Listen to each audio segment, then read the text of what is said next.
Mr. Galton, are you sure you have to measure this to get to know my intelligence? Oh, sorry, Mrs. Smith. I just tested your reaction time. After measuring your head size, arm span, height, weight, I have to make some final tests.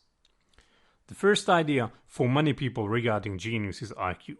So I will look at it briefly to help to understand what it is measuring and how is it connected to geniuses. Sir Francis Galton tried first to measure the personal differences in intelligence.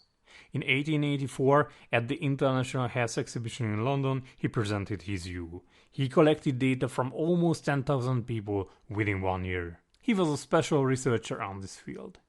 He mentioned first the dilemma if geniuses are made or born. And by the way, he was himself a genius and was the cousin of the famous Charles Darwin. Okay, after looking at the promising start of researching intelligence in England, let's see what further steps have their American colleagues taken.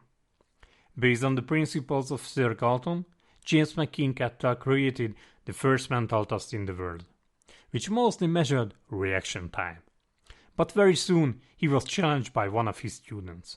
His student demonstrated that there was no statistical relationship between scores on Cattell's test and academic performance, and there was no correlation between each task.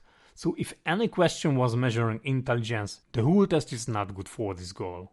But let's go further and see what happens in a restaurant in Paris to see the first breakthroughs in the history of intelligence tests. Many mothers could complain that time, like this nice lady in our next scene. I will not let my son go to the same grade as this little monkey. I beg your pardon? Why was this lady so angry? The French educational system faced a challenge after the French law made mandatory for children ages 6 to 14 to attend school. However, this resulted in teaching in same grades children with very different abilities. Authorities asked Alfred Binet to solve this problem. His job was to identify those who are not able to keep pace with the other children. After the law came into effect, they created Zoom classes for children with worse performances who need an alternative education. Children at first were selected by their teachers to these classes. However, Binet created a simple test to help to identify these children, and his solution was working very well. He applied questions connected to everyday life. Children had to point at body parts, repeat some digits, define simple words like house, reproduce drawings from memory, etc. So in 1905, the first intelligence test was created. Binet was successful in predicting school performance and identified an important factor, the age of the child. Elder children outrank younger children in mental development. He analyzed which tasks could be solved by children in different ages, so his tasks were connected to performance in different ages. So if a child can solve tasks what 8 years old children can, but can't solve what 9 years old children can, then his mental age is 8 years old.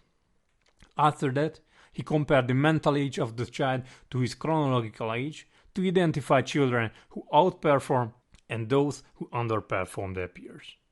And if an 8 years old child can only solve the task what an average 6 years old child can, unfortunately he drops behind with 2 years. Binet's method had one mistake, which was later corrected by a German colleague, Wilhelm Stern.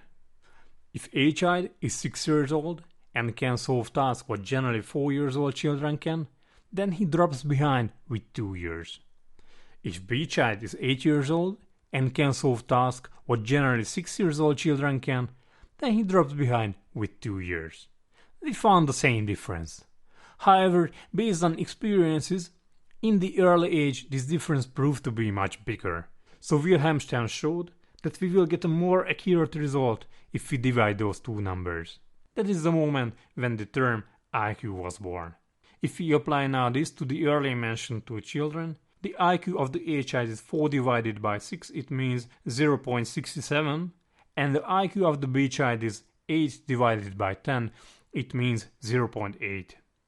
The next important step came from the United States. Louis Terman adapted this test to English, improved it, and multiplied it with 100 to better understand it. So IQ can be calculated as mental age divided by chronological age and multiplied by by 100.